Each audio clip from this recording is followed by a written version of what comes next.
Bu aşk beni ağır yaraladı. Kalbim kaldırmaz başka bir aşkı. Bitti demedim, zaman gerekli. Bitti demedim, zaman gerekli.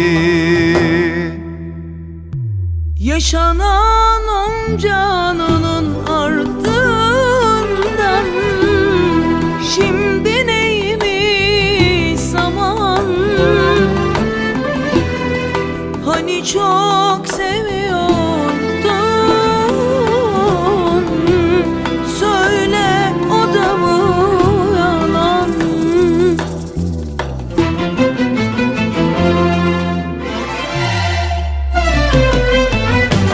Ne sevdin belli gönlüm, ne de sevmedin beni. Böyle bir aşka ben dayanamam ki.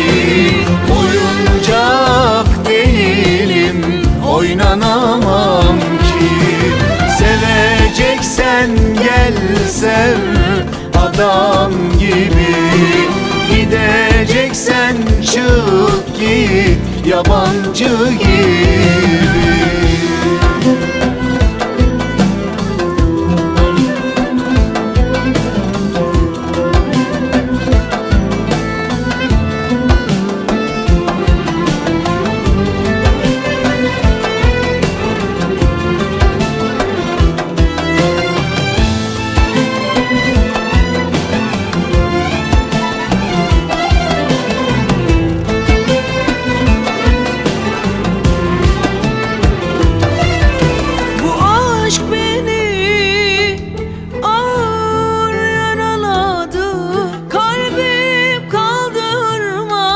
Başka bir aşkım bitti demedim, zaman gerekli. Bitti demedim, zaman gerekli. Yaşanan onca anının ardından şimdi neymiş zaman? Hani çok seviyordun,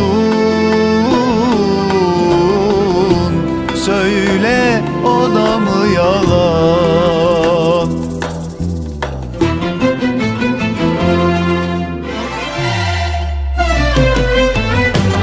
Ne sevdin belli gönlüm, ne de sevmedin beni.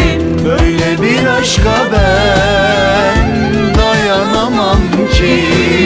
Oyuncak değilim, oynanamam ki. Seveceksen gel sev adam gibi. Gideceksen çık git yabancı gibi.